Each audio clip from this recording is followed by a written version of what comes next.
نحمده ونصلي ونسلم على رسوله الكريم أما بعد قال الله تعالى لقد خلقنا الإنسان في أحسن تقويم.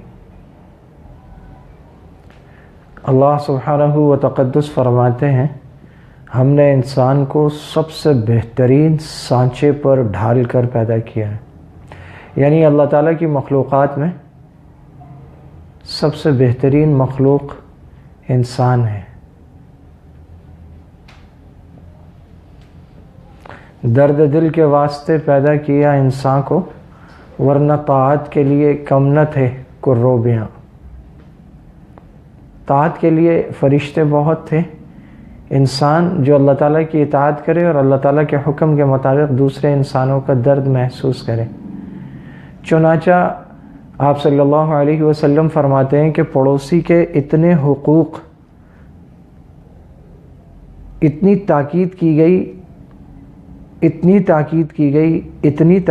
گئی کہ مجھے ایسا لگا کہ شاید وراثت میں پڑوسی کو حق دے دیا جائے گا۔ کہا کہ اچھا پڑوسی نہیں ہے وہ جس کا پڑوسی بھوکا سو جائے۔ اگر گھر میں پھل وغیرہ کھاؤ تو دروازے کے سامنے چھلکے نہ پھینکو، پڑوسی کے بچے دیکھیں گے تو انہیں کیا محسوس ہوگا۔ گھر میں کچھ پکاؤ تو تھوڑا سا بڑھا لو سالن کو، پڑوسی کو دے آؤ۔ اچھا پڑوسی وہ ہے جس کی ایذا رسانی سے دوسرا پڑوسی محفوظ رہے۔ یہ ہو گئی پڑوس کی بات۔ مسلمان ہونے کے لیے علامتی طور پر، شرط کے طور پر، اس کی صفت کے طور پر آپ صلی اللہ علیہ وسلم فرماتے ہیں، مشہور زمانہ حدیث ہے کہ مسلمان وہ ہے جس کی زبان اور ہاتھ سے دوسرا مسلمان محفوظ رہے، یعنی دوسروں کے لیے ضرر رساں نہ ہو،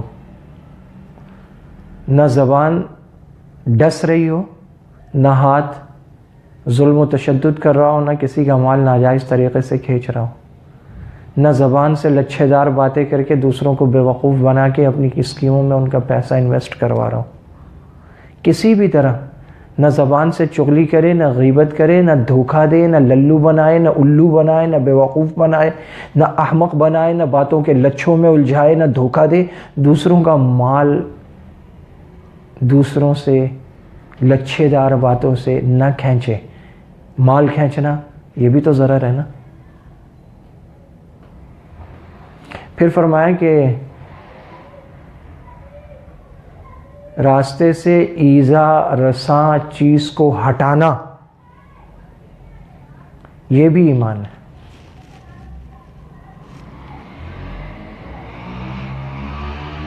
جو ضرر رساں چیزیں دوسروں کو تکلیف دیتی ہے، دوسروں کی مدد کرو اور احسان نہ جتلاؤ، یہ اسلام کا حکم ہے۔ اللہ کے راستے میں خرچ کرنے پر قرآن کریم نے بارہا ابھارا ہے، اور وہ خرچ کرنا کیسا ہے کہ کمزوروں کو، ضعیفوں کو، غریبوں کو دے دو، اور جو کوئی کسی رشتہ دار کو دیتا ہے تو اس کو دوہرا اجر ملتا ہے، صدقہ کرنے کا بھی اور قرابت کے احساس کا بھی۔ یہ سارے فرمانات، یہ سارے احکامات، یہ ساری احادیث نبویہ کیا بتلاتی ہیں؟ درد دل کے واسطے پیدا کیا انسان کو، ورنہ طاعت کے لیے کم نہ تھے کروبیاں۔ انسان ان سے ہے، اس کا وصف ہے، اس کی کوالٹی ہے، یہ دوسروں سے مانوس ہوتا ہے، ان کے کام آتا ہے، دکھ درد میں ان کے ساتھ کھڑا ہوتا ہے۔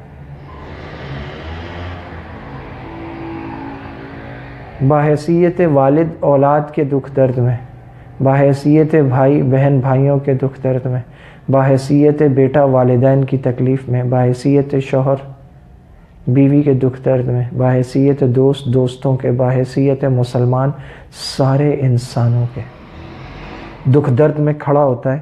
یہ ہے اچھا مسلمان۔ اور اس کے علاوہ بہت ساری احادیث ہیں۔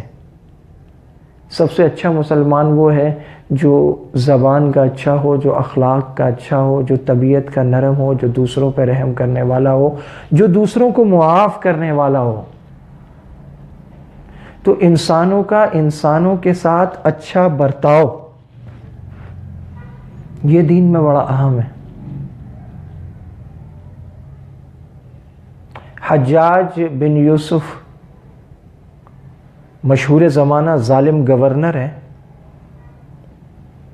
اور اس کے ظلم کی داستانیں ہیں. ضرب المثل ہے اس کا ظلم. نت نئے طریقوں سے لوگوں پر تشدد کرنا، ان کو قتل کرنا، ان کو مارنا، سولیوں پہ لٹکانا، گردنیں قلم کرا دینا، کئی کئی دن لاشوں کا لٹکتے رہنا. اس کا ظلم جبر مشہور تھا اور بڑے نت نئے طریقے بھی اپناتا تھا وہ. ایک موقع پر اس نے کافی سارے لوگوں کو پکڑا اور اس میں جوان بھی تھے، بوڑھے بھی تھے، کم عمر لڑکے بھی تھے، اور حکم دیا کہ جتنے یہ لوگ ہیں اتنی پرچیوں پر مختلف سزائیں لکھی جائیں. کسی میں جیسے قتل ہو، کسی میں ہاتھ کاٹنا، کسی میں پاؤں کاٹنا، کسی میں دونوں بازو کاٹ دینا، کسی میں کوڑے لگانا. اور وہ ان کی طرف پھینک دی جائیں، جس کے ہاتھ میں جو پرچی آئے اس کو وہ سزا ملے گی. چنانچہ ایسا ہی کیا گیا. تو دربار میں جو جلاد کھڑے ہوتے ہیں، سپاہی کھڑے ہوتے ہیں، نظر رکھنے والے لوگ کھڑے ہوتے ہیں، ان میں سے ایک نے اپنے بڑے کو بتایا. اس نے جا کر حجاج کو بتایا کہ مجمع میں پرچیاں لوگوں نے اپنے اپنے حصے کے مطابق لے لی اور دو ایسے ہیں جنہوں نے اپنی رضامندی سے اپنی پرچی چینج کی ہے. درباری مزاج کے شناسہ لوگ جانتے ہیں کہ بادشاہوں کو صرف قتل و غارت سے نہیں، انہیں ہر وہ چیز محبوب ہوتی ہے، بھاتی ہے، جو تفریح طبع کا سامان ہو، جس میں کوئی چیز اچھی ہو نہیں ہو. تو حجاج نے کہا کون ہے؟ دونوں حاضر کرو. دونوں کو حاضر کیا. دونوں کی پرچیاں چیک کرو. پرچیاں جب چیک کی تو ایک کی پرچی پر قتل لکھا تھا اور ایک کی پرچی پر لکھا تھا کہ اس کے دائیں ہاتھ کی انگلیاں کاٹ دی ہیں.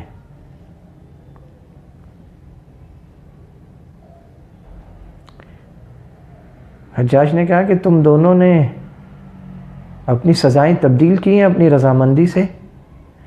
اب اس کے سامنے جھوٹ بولنے کا مطلب، اور حجاج جو کہہ رہا تھا ٹھیک کہہ رہا تھا، مطلب اطلاع مل گئی، دیکھنے والے نے صحیح دیکھا ہے، تو جان تو وہاں ویسے ہی جا رہی ہے.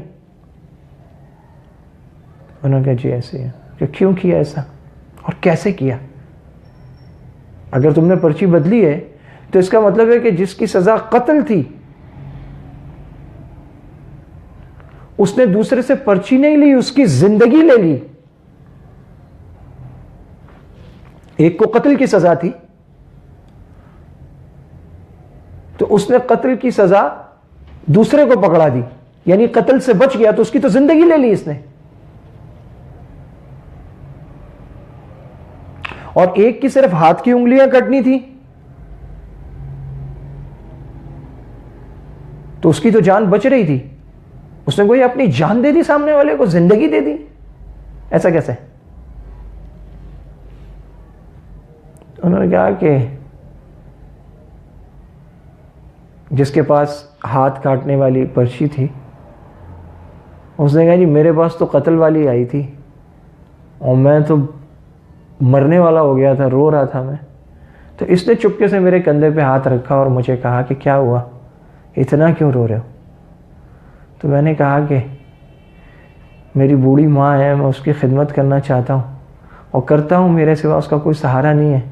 میری تو قتل کی سزا آئی ہے، میں مارا جاؤں گا، میری ماں کا کیا بنے گا، اس کے لیے رو رہا ہوں. اس نے کہا میرا دنیا میں کوئی نہیں ہے، میرے یہ ہاتھ کاٹنے کی سزا یہ تم رکھ لو، اپنی جان والی مجھے دے دو. تمہاری جان بچ جائے گی، کوئی بات نہیں. یہ ایک تاریخی واقعہ ہے سچا حجاج کے دربار کا، جس کا ظلم و ستم مشہور تھا. اس واقعے کو سن کر حجاج کا بھی دل پسیج گیا. اس نے کہا تم دونوں کما لو. ایک زندہ رہنا چاہتا ہے اپنی ماں کے لیے اور ایک نے دوسرے کو زندگی دے دی، تم دونوں ہی کما لو. جاؤ میں تم دونوں کو چھوڑتا ہوں اور باقیوں پر سزا پر عمل درآمد کرنا. ایثار، قربانی، یہ مسلمانوں کا ہمیشہ سے وصف رہا ہے، طرح امتیاز رہا ہے، اور اسلام نے اس کی قدر کی ہے، اس کو بڑھاوا دیا ہے، اس پر اجر رکھا ہے، اسے بہترین انسان ہونے کا منصب عطا کیا ہے.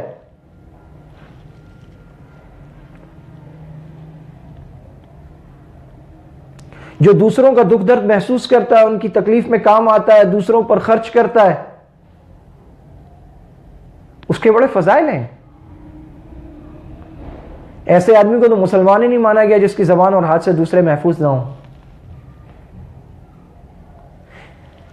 جس کی زبان سے دوسروں کو تکلیف پہنچے، وہ تو غیبت کر رہا ہے، چغلی کر رہا ہے، لوگوں کو تانے مار رہا ہے، لوگوں کو ڈس رہا ہے. تو قرآن کریم نے برے نام رکھنے سے منع کیا، مذاق اڑانے سے منع کیا، غیبت سے منع کیا، چغلی سے منع کیا، دوسروں کو گالی دینے سے منع کیا، دوسروں کی حجب بیان کرنے سے، ان کی برائی بیان کرنے سے منع کیا، سخت زبانی، بد کلامی، بد اخلاقی سے تو شروع سے منع کیا، حتیٰ کہ برے منہ سے پیش آنا اس سے بھی منع کیا گیا، اور مسکراہٹ کو صدقہ کہا گیا.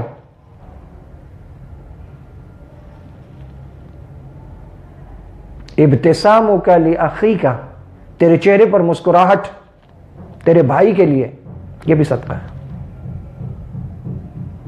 جہاں مسکراہٹ صدقہ ہے، جہاں زبان سے چغلی کرنا، غیبت کرنا، برا نام رکھنا، مذاق اڑانا، دل میں کسی کو برا سمجھنا، یہ برا ہے.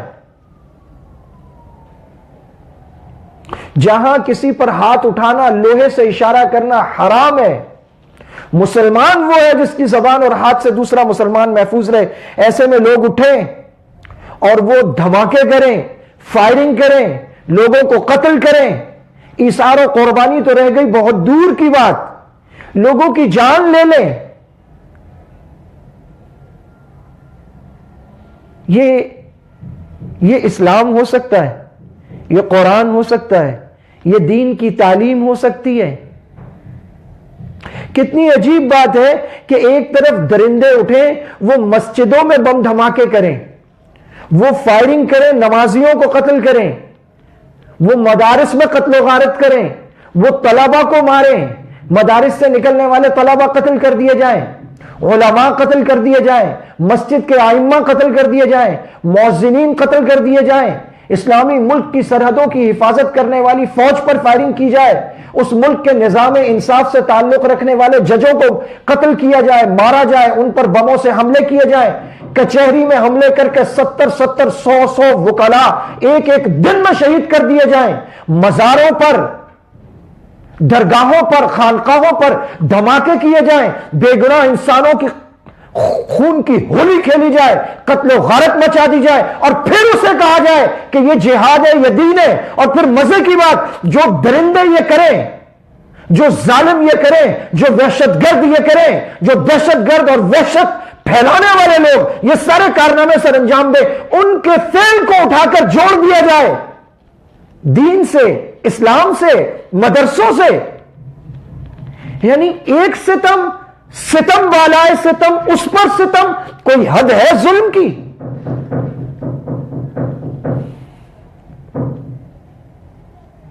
خرد کا نام رکھ دیا جنو کا نام رکھ دیا خرد، جو چاہے سو آپ کا حسن کرشمہ ساز کرے. جو ایثار کا وقت ہے، جو قربانی کا وقت ہے، جو محبت کا وقت ہے، جو اتحاد کا وقت ہے، جو آپس میں مل کر کھڑے ہونے کا وقت ہے، ایسے وقت میں دہشت گرد کیا چاہتے ہیں؟ وہ کیوں دھماکے کرتے ہیں؟ ان کو اچھی طرح پتا ہے ایک دھماکے، دو دھماکے، 4 5 10 دھماکوں سے ان کی کوئی خلافت نہیں آئے گی، یہاں ان کا کوئی نظام نہیں آئے گا. یہاں ان کو پتا ہے وہ فتح نہیں کر لیں گے ہمارے ملک کو، وہ ہماری فوج کو، ہمارے اداروں کو، پاکستانی قوم کو، ہمارے عزم، ان کو پتا ہے وہ ہمیں جھکا نہیں سکتے، فتح نہیں کر سکتے. وہ چاہتے کیا ہیں؟ آخر کیوں کرتے ہیں دھماکے؟ ہمارے ہاں تو لوگ تھر میں مر رہے ہیں، صحرا میں مر رہے ہیں، پیاس سے مر رہے ہیں، بیماریوں سے مر رہے ہیں، پولیو سے مر رہے ہیں، تمباکو سے مر رہے ہیں، کینسر سے مر رہے ہیں، ہیپاٹائٹس سے مر رہے ہیں، ہاسپٹلز میں بیڈ نہیں ہے، لوگ مر رہے ہیں. یہ بم دھماکے کر کے کیوں مار رہے ہیں؟ کیا یہ آبادی گھٹانا چاہتے ہیں؟ کیوں مار رہے ہیں؟ وہ چاہتے ہیں انتشار پھیلے، وہ چاہتے ہیں حوصلے پست ہوں، وہ چاہتے ہیں آپس میں دست و گریباں ہوں. وہ چاہتے ہیں قوم نہ رہے، امت نہ رہے، ملت نہ رہے، لوگوں کی جماعتیں بن جائیں، لوگوں کے گروہ بن جائیں جو بہت سارے ایک جگہ اکٹھے رہتے ہوں، لیکن ان کے رنگ، نسل، زبانیں، صوبے، شہر، افکار، نظریات، تھاٹس سب الگ ہو، یا ایک ایک بات پر آپس میں ایک دوسرے سے لڑتے ہوں۔ تو دہشت گردوں کا بنیادی مقصد کیا ہے؟ توڑ پیدا کرنا، افتراق پیدا کرنا، انتشار پیدا کرنا، آپس میں لڑا دینا، آپس میں بھڑوا دینا، ایک دوسرے پر انگلیاں اٹھوانا، یہ ہے ان کا بنیادی مقصد۔ اور اگر ہم یہ سب کچھ کر رہے ہیں، ایسے موقع پر انگلیاں اٹھا رہے ہیں، الزامات لگا رہے ہیں، فلاں نے کر دیا، فلاں نے کر دیا، فلاں نے کر دیا، تو سب سے پہلی بات جو کرنے کا کام ہے، دھماکے کے بعد ہم خود سیکیورٹی ایکسپرٹس بن جاتے ہیں، ہم فری ایڈوائزر بن جاتے ہیں۔ یہ بات ہمیں سمجھ لینی چاہیے، ہم سیکیورٹی ایکسپرٹ نہیں ہیں، یہ ہمارا کام نہیں ہے، یہ جن کا کام ہے وہ کر رہے ہیں۔ ایک وہ وقت تھا جب ایک جرنیل ایک کال پر جھکا اور اس نے پورا ملک اٹھا کے کسی اندیکھی جنگ میں دھکیل دیا، ہم جس کا خمیازہ بھگت رہے ہیں۔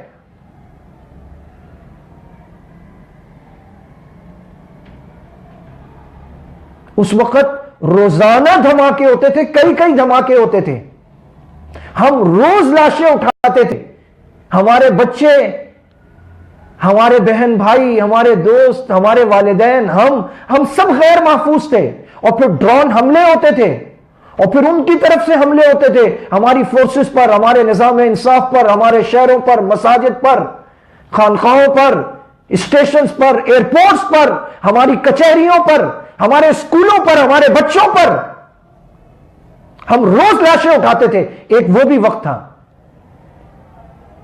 آج الحمدللہ آشاریہ بہتر ہیں، فگرز بہت اچھے ہیں، حالات پہلے سے بہتری کی جانب جا رہے ہیں، اور امید ہے کہ بہتری کی جانب جائیں گے۔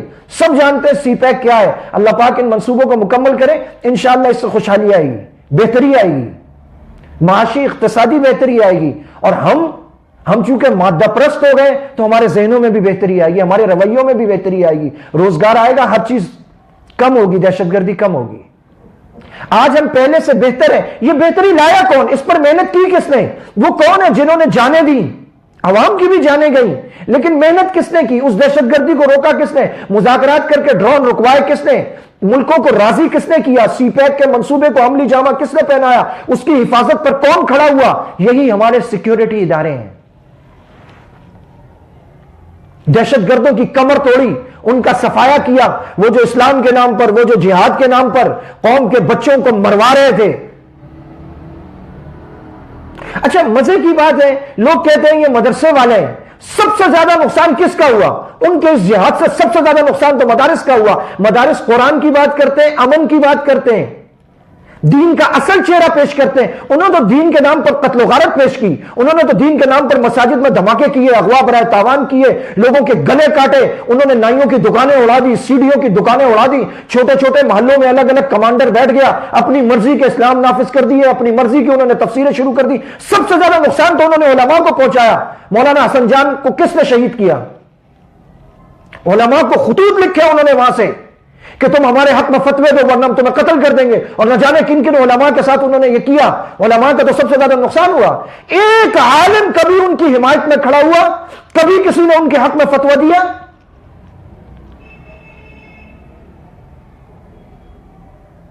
انہوں نے سب سے زیادہ نقصان دینداروں کا کیا، علماء حق کا کیا، اور اب اس دہشت گردی کا الزام ان کی طرف یا کسی کی طرف بھی لگانا، انگلیاں اٹھانا، وہ کسی پر ہو، وہ چاہے حکمرانوں پر ہو، کسی قوم پر، کسی جماعت، یہ دہشت گردوں کا ہدف ہے۔ ہمیں اس سے بچنا ہے، ہمیں یہ نہیں کرنا، ہمیں سیکیورٹی ایکسپرٹ نہیں بننا، ہم ہیں نہیں۔ سیکیورٹی ایکسپرٹ وہ ہیں جو بدترین حالات کو لے کر اچھے حالات تک لائیں۔ آج اگر یہ دھماکے ہوئے تو ہمیں پتہ ہے، اور مسلسل خبریں آ رہی تھیں کہ سی پیک کے خلاف را پوری طرح میدان عمل میں اتر چکی ہے، اور اس کے ساتھ کئی اور دشمن ایجنسیاں موجود ہیں۔ جس تواتر کے ساتھ، جس تسلسل کے ساتھ، جس طریقے سے انہوں نے کیا ہے، یہ سب کچھ بتا رہا ہے، اور یہ پوری پاکستانی قوم پر حملہ ہے۔ کسی ایک جگہ پر حملہ نہیں ہوا، کسی ایک صوبے پر، کسی ایک قومیت پر، کسی ایک مسلک پر، ایک مذہب پر نہیں، یہ پورے پاکستان پر حملہ ہے۔ جو اسے پورے پاکستان پر، پوری قوم پر، پوری ملت پر حملہ نہیں سمجھتا، اسے ہم کیا کہیں ہیں؟ یہ پورے پاکستان پر حملہ ہے۔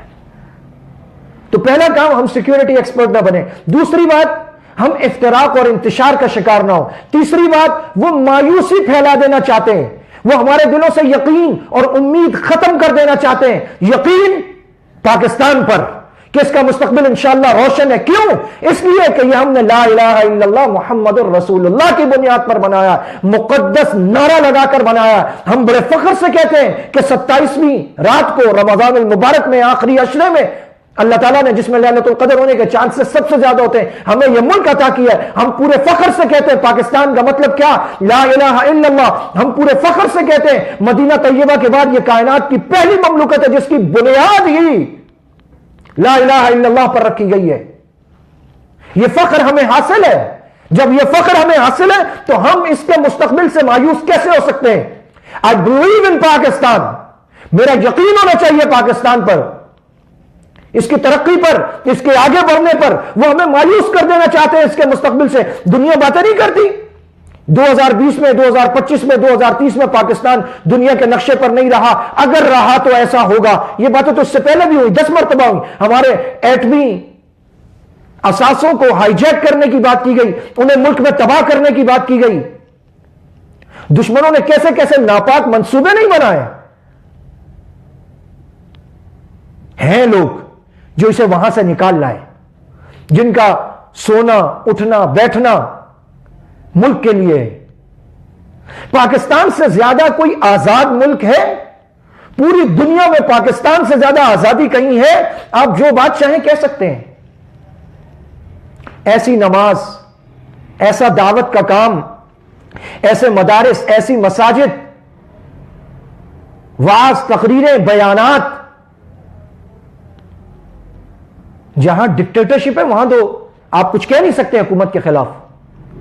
وہ ہمیں اس بارے میں مایوس کرنا چاہتے ہیں، ہم پاکستان سے مایوس ہوں، اس کے مستقبل سے مایوس ہوں۔ اور مایوسی تو موت ہے، موت۔ اور مایوسی کس سے؟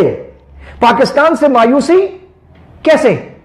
لا الہ الا اللہ پر بنا ہے، اللہ نے آخری عشرے میں ہمیں دیا، اللہ سبحانہ و تقدس نے 27ویں رات میں دیا ہے، ہم نے اسلام کے نام پر بنایا۔ ہمارے لاکھوں آباء و اجداد نے اس کے لیے قربانیاں دی ہیں، اس کی بنیاد ہی ہے دو قومی نظریہ کہ ہم ایک الگ قوم ہے، ہمارا دین، ہمارا مذہب، ہمارا کلچر، ہماری ثقافت سب الگ ہے، ہم ایک الگ ملک بنانا چاہتے ہیں۔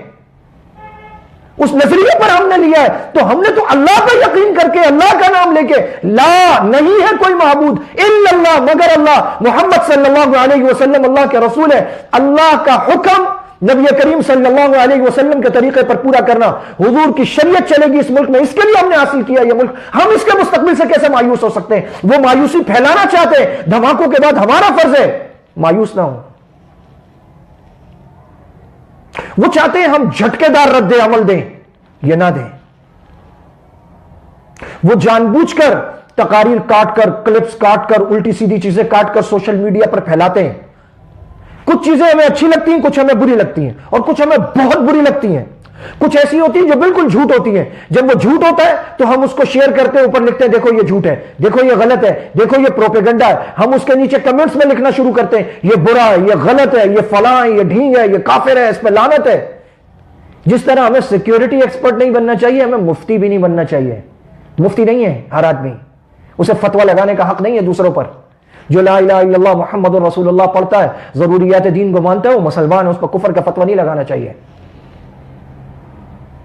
وہ ان کا مقصد ہوتا ہے یہ ویڈیو زیادہ سے زیادہ پھیلے۔ اس ویڈیو کو سب سے زیادہ کون پھیلاتا ہے؟ جو اسے ناپسند کرتا ہے وہ پھیلاتا ہے۔ معاشرے میں افتراق اور انتشار پیدا کرنے والے وہ کہتے ہیں یہ دیکھو فلاں نے یہ کہا، فلاں نے یہ کہا۔ ہم اس کے نیچے کمنٹس لکھ لکھ کر اس کی مخالفت کر کر کے ہم اپنی طرف سے یہ سمجھ رہے ہوتے ہیں کہ ہم مخالفت کر کے کوئی فریضہ حق ادا کر رہے ہیں۔ حقیقت میں ہم ان کے کمنٹس بڑھا رہے ہیں، ہم ان کے ویورز بڑھا رہے ہیں اور ان کے مقصد کو پورا کر رہے ہیں۔ وہ خوش ہو رہے ہوتے ہیں کہ دیکھو یہ آپس میں لڑ رہے ہیں، ایک آتا ہے ایک بات کرتا ہے، دوسرا آتا ہے دوسری بات کرتا ہے. اگر آپ کو بہت زیادہ دل کرے تو ایک ملت، ایک قوم، اچھا مسلمان با اخلاق ہو کر آپ صرف اتنا لکھ دیں، اللہ آپ کو ہدایت دے، اللہ آپ کو سمجھ دے، اللہ آپ سے دین کا کام لے، اللہ آپ کو سچائی کے راستے پر لے آئے، اللہ پاک آپ کی صلاحیتیں اچھے راستے پر صرف فرمائے. جو صحیح راستہ ہے اللہ پاک مجھے اور آپ کو اس پہ چلا دے. بد دعا کیوں دیتے ہیں؟ گالی کیوں دیتے ہیں؟ دعا کیوں نہیں دیتے؟ آپ دعا کریں. آپ صلی اللہ علیہ وسلم کی دعائیں تو کافروں کے حق میں قبول ہوئی نا، کہ وہ مسلمان بنے اور مسلمان بن کر صحابہ بن گئے، ان کو آسمان سے سلام آئے. جب ہم وہ اخلاق اپنائیں گے، لوگوں کو دعائیں دیں گے، کیا پتا جو کل تک اغیار کا، دشمن کا آلہ کار بنا ہوا ہے، وہ افتراق و انتشار پھیلا رہا ہے، ہمارے اچھے اخلاق سے، اچھے جملوں سے اس کا بھی دل پسیج جائے کہ یہ کیسی قوم ہے، یہ کیا کر رہے ہیں، ہم ان کی لاشیں گرا رہے ہیں، ہم ان پہ انگلیاں اٹھا رہے ہیں، ہم ان پہ الزام لگا رہے ہیں، اور یہ دعائیں دے رہے ہیں. یا اسے درخور اعتنائی نہ سمجھیں، اسے شیئر نہ کریں، دوسروں کو نہ بتائیں یہ دیکھو یہ کیا کر رہا ہے. یہ کام نہیں ہے. دشمن تو چاہتا ہی ہے ہم یہ سب کچھ کریں. ہم کب سمجھدار ہوں گے؟ ہم 50 ہزار روپے کا موبائل لے لیتے ہیں، ہم 4 ہزار روپے کا ماہانہ نیٹ یوز کرتے ہیں، ہمارے فون میں دنیا کی ہر اپلیکیشن موجود ہے، ہر اپلیکیشن پر ہماری آئی ڈی موجود ہے، ہر جگہ ہم مکمل طور پر ایکٹیو ہیں، سوائے مسجد کے ہر جگہ ہم ایکٹیو ہیں، لیکن ہمیں اس کے استعمال کا طریقہ نہیں آتا، اس کے اخلاق نہیں آتے، اس کے آداب نہیں آتے. ہم فتوے لگاتے ہیں، ہم گالیاں دیتے ہیں، ہم مشورے دیتے ہیں، جو ہمیں پسند نہیں آتا ہم اس کی ایسی کی تیسی پھیر دیتے ہیں، جو پسند آتا ہے ہم کہتے ہیں اگر مسلمان ہو شیئر کرو، اگر قرآن پڑھتے ہو تو شیئر کرو، اگر یہ چیز پسند ہے تو شیئر کرو، اگر جنت چاہیے تو شیئر کرو، جو یہ کرے گا اس کو یہ مل جائے گا. للو پنے کی کوئی حد ہوتی ہے؟ اور اس کو بھی لوگ شیئر کرتے ہیں، واقعی شیئر کرتے ہیں لوگ.